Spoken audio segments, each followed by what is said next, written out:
Every town comes with a history, every community has a story behind it. And understanding that so that you're creating an authentic next stage, next chapter for that community is really important. An important day for Upland. Why? Why? It's history.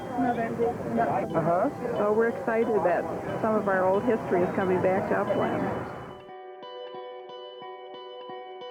When we look at creating spaces in the town of Upland, we want things to echo some of that historic quality when we're bringing new things into town for generations to come.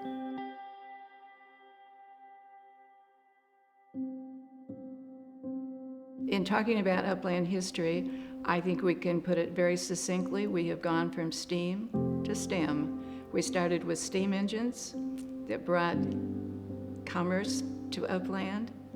Then we went through a gas boom. It was just natural gas in the ground. It was like finding oil. They didn't have any ways to store it, so they burned it all. They thought it would never run out. Grandpa said if he drove from here to Matthews, it was just like daylight all the whole time because of the flares.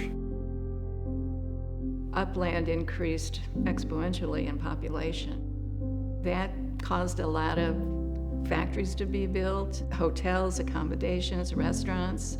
Once the gas dried up and people left, then we were back down to a small population.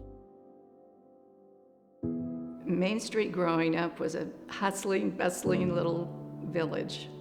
There were 3 grocery stores that were on Main Street. There was a department store, there was a bakery, there was a print shop. Well, we had a lumber yard too. Two car dealerships, Ford and Chevrolet. Yep. Drugstore, dime store, Hardware. general merchandise, whatever that she sold in there. Yeah, anything you wanted, she had it. There was a bank, a restaurant, all in one little block and a half. From when I was young up until a couple years ago, there wasn't a whole lot of change in Upland. It was a very quaint, great place to grow up. I moved to Indy.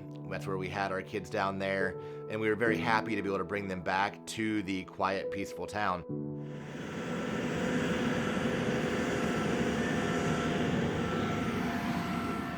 The Main Street Mile Initiative started with a grant from the Lilly Endowment. They have a goal to use universities to help strengthen the small towns that they're in that are struggling. And we see that in Upland, where there was a history of thriving and of great things happening in town. And we've got an opportunity to really revitalize Upland. Right now it's exciting to see some of the growth that will be coming to the area. Timing worked out with this road project coming through with the highway. It's made things very difficult to get around to places. To get to Ivanhoe's is challenging, the grocery store and stuff like that. The road construction has been an inconvenience because we've had to choose alternative routes and directions. We've been used to potholes and increased traffic on roads that we're not used to driving on. So I think everyone's excited for it to be done. They're ready for a new and fresh kind of facelift for the town. The new road is going to be beautiful, I think. It will be lovely to be able to walk from this end of town to the other end of town without being on grass or on broken sidewalks. That'll be great. I hope that it makes this town more walkable. I've lived in really walkable places before, and it's a fantastic asset for a community. One thing I'm really excited about our grant is that it genuinely is committed to the community, and it's not a flash in the pan. It's really designed to be something that we think will have a generational impact on Upland. I think there's probably 3 main things that the grant is trying to do. One is to improve the front door of Upland, helping folks visiting for the first time understand immediately what makes Upland so special. In downtown, we're talking about a destination restaurant, an expansion of the public library, and a very significant mixed-use building or buildings that houses retail space, office space, welcomes businesses, and then probably has some apartments incorporated as well to bring a more lively environment to downtown.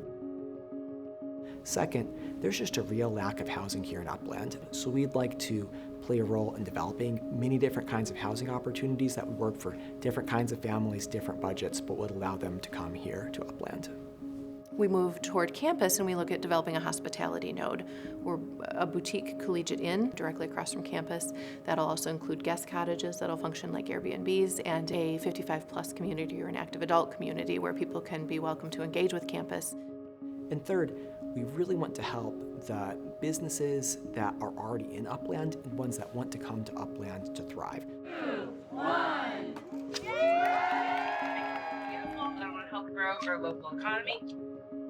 And for you, when I literally bought every item, I thought of people who live in Grant County. Yeah, thank you guys very, very much. We're excited to welcome you. Love you.